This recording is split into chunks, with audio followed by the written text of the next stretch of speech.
warahmatullahi wabarakatuh. Dalam Al-Quran tidak ada penjelasan keterangan bahwa Allah membuat roh manusia lebih dulu daripada alam semesta. Nah, kalau dalam agama lain ada, agama Buddha, agama Hindu, jadi bahwa 8.000 tahun sebelum Masehi di India itu orang sudah meyakini adanya alam arwah. Nggak tahu berapa triliun lah pokoknya. Kita ini sebelum lahir dulunya ada di alam arwah, nggak tahu di mana adanya, jumlahnya nggak tahu berapa ratus miliar, berapa triliun kita nggak tahu, tapi itu jumlahnya tetap. Nah, nanti jumlah yang tetap itu ini yang disebut dengan dalam bahasa Buddhanya namanya, punten saya bukan lagi menyalahkan, enggak, ini lagi membandingkan aja, namanya samsara. Dalam agama Buddha namanya samsara. Nah, itu nanti diturunkan satu persatu, lahir. Nah, nanti kalau sudah mati balik lagi ke alam rohani lagi. Itu namanya reinkarnasi. Oke. Nah, dalam proses reinkarnasi itu nanti berlaku lagi istilahnya hukum karma. Kalau waktu lahir pertama dia berbuat jahat, jadi maling, jadi pencuri copet, dia mati, reinkarnasi balik lagi menjadi makhluk yang lebih rendah. Tadinya anaknya orang kaya, lahir lagi anaknya orang miskin. Sudah itu jahat lagi, mati, kembali ke alam arwah, turun lagi sampai kepada bentuk binatang nantinya. Itu namanya reinkarnasi. Jadi ada orang yang kembali lagi. Nah, ini mungkin umat Islam karena mungkin sebelum Islam masuk ke Indonesia kita dulu berkian semacam itu dengan tidak menyalahkan, punten ini mah. Jadi dikiranya reinkarnasi itu ada di dalam Al-Qur'annya, ada rujukan bahwa ada reinkarnasi, yaitu seperti dalam surat Yasin yang berbunyi wa man nu'ammirhu nunakkisu fil khalqi afala ta'qilun. Tuh dalilnya, dalil reinkarnasi. Ntar dulu kita koreksi dulu ini ente paham nggak nih? Waman nu'ammirhu, dan barang siapapun yang dipanjangkan umurnya, nunakkisu kita ulangi fil khalqi kejadiannya, dikiranya balik lagi. Bukan begitu.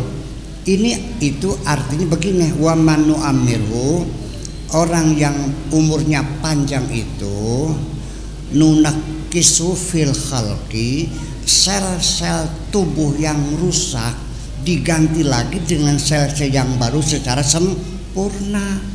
Umurnya sudah 60 tahun, 70 tahun, tapi dia segar bugar, terganti jadi nggak peot-peot gitu, sehat selalu. Kenapa? Terganti pergantian sel yang sempurna, bukan reinkarnasi. Paham nggak? Nih, manusia ini ada dokter nggak? Nanti konfirmasi. Manusia ketika melakukan aktivitas sehari-hari, mencangkul, ya kan, bermobil, nanam ini, masak ini, segala macam, ke pasar, ini kan aktivitas. Itu akan mengakibatkan sel-sel tubuh kita ini akan mengalami kerusakan. Satu orang manusia itu diperkirakan rata-rata ada berapa jumlah selnya? Ada 280 miliar sel setubuh nih, 280 miliar sel. Nah, akibat kita beraktivitas sehari-hari ini akan terjadi kerusakan sel. Diperkirakan sekitar 18 miliar, 15 sampai 18 miliar sel yang rusak. Nah, sel yang rusak itu akan mengalami pergantian sel yang baru ketika kita sedang beristirahat. Dalam keadaan tidur itu sel kita diganti dengan sel yang baru. Itu pergantian sel itu dikontrol oleh akal tidak sadar kita, akal bawah sadar kita. Oleh kata orang Arabnya al-aqlul la wa'yi. Akal tidak sadar ini mengontrol tugas yang lebih luas daripada akal sadar. Kalau akal sadar yang dilihat, yang kelihatan, gelas ini, tisu, mau ngelap mulut ngambil tisu, mau minum kopi digulek, mau ngomong melepon temen dari namanya dipejat di telepon, seperti itu. Tapi jantung berdegup,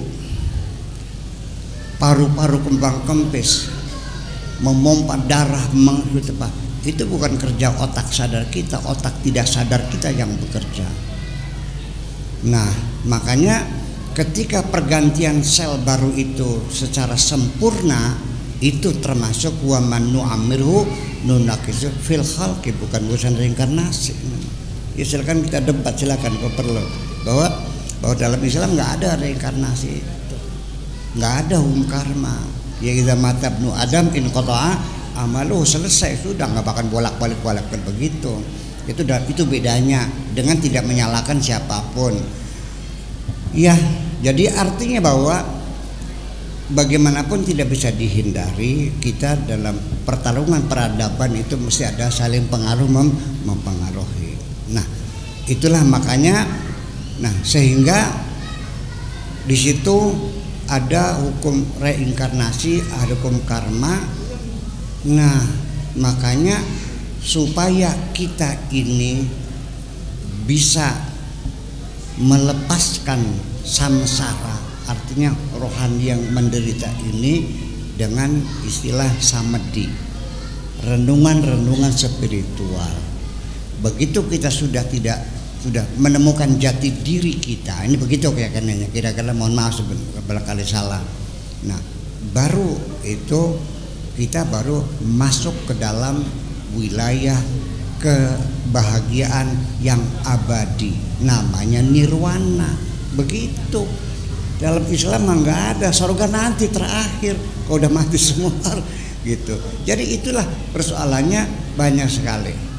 Kemudian untuk membantah bahwa Nur Muhammad diciptakan sebelum langit bumi, apa betul?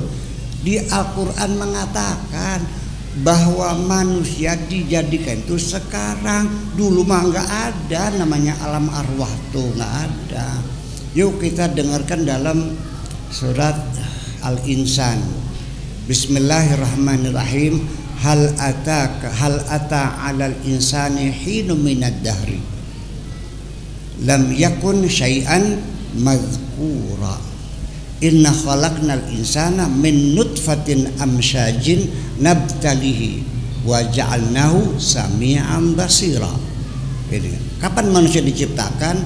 Hal ata hinum minad dahri, apakah telah datang alal insan pada manusia hinum minad dahri, ada suatu fase waktu tertentu, ya, suatu tertentu, lam yakun syai'an madhkura, manusia waktu itu belum dapat disebut sebagai apapun, nggak ada. Manusia nggak ada, nggak roh, nggak jasad, nggak ada. Kapan diciptakannya? Inna ja'alnal insana min nutfatin amsyad. Manusia diciptakan dari nutfah, dari sperma yang bercampur dengan ovum. Nabtalihi, disitulah terjadi proses embriologi.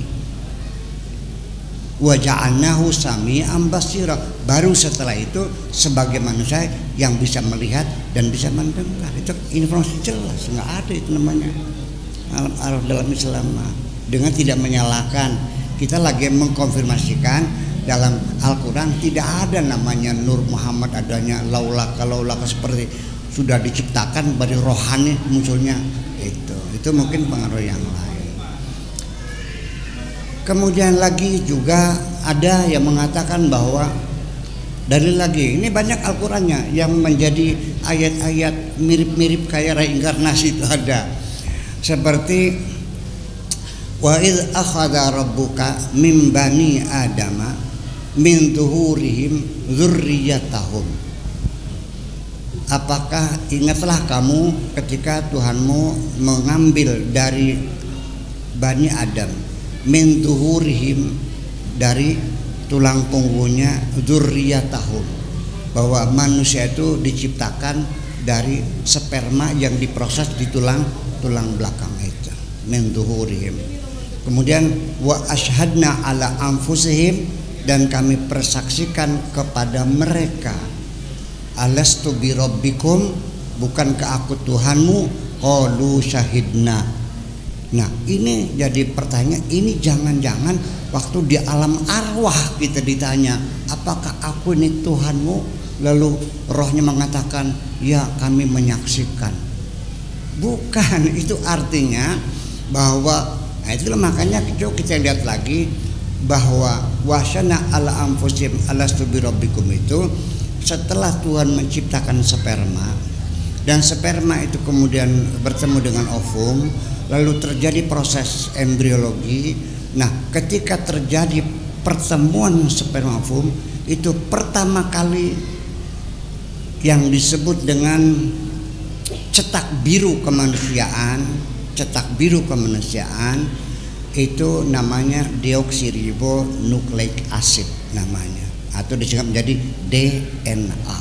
Disitulah Allah titipkan dari DNA itu segala macam informasi yang nanti makhluk yang keluar ini nanti sifatnya seperti ini. Dari mulai rambutnya keriting apa lurus, kulitnya putih atau hitam, hidungnya mancung atau pesek, bibirnya doer atau ya orangnya laki atau perempuan.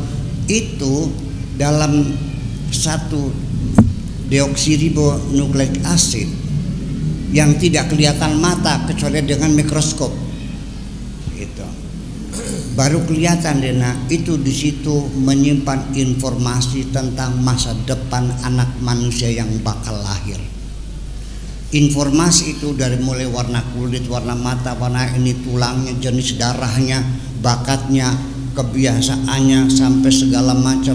Itu kalau ditulis di kertas folio itu mungkin 50 juta lembar folio, dan tidak pernah meleset sedikit pun itu. Itu maknanya wa asyhadna ala anfusihim alastu bi rabbikum qalu syahidna. Itu seperti itu. Jadi artinya tidak semudah itu kita menafsirkan ditarik sana tarik sini. Begitulah kira-kira, dan untuk ke depan, dan kita nggak usah menyalahkan. Jadi kalau kita sekarang melakukan kritik historis terhadap sejarah, itu bukan berarti menyalahkan orang zaman dahulu, tapi kita lagi menyempurnakan karya-karya orang zaman dahulu. Karena ilmu pengetahuan itu selalu mengalami revisi setiap generasi menuju pada kesempurnaan, betul nggak? Jangan tersinggung loh. Bapak bikin mobil nggak ada wipernya, saya sempurnakan, saya kasih wiper, seneng nggak? Sudah wipernya cuma hanya satu kecepatan, kita bikin 2, pelan dan cepat, mau nggak? Bikin 3 tahap, pelan, sedang, cepat, mau nggak? Kita tambah lagi sensor sehingga kalau hujannya besar dia cepat, hujannya kecil dia pelan, kalau lampunya merah dia mandek, mau nggak? Jadi namanya ilmu pengetahuan itu selalu disempurnakan oleh generasi berikutnya. Jangan pernah mengatakan karya orang zaman dahulu sudah sempurna dan final, tetap kita koreksi. Apalagi itu sifatnya ilmu sosial, agama dan sebagainya.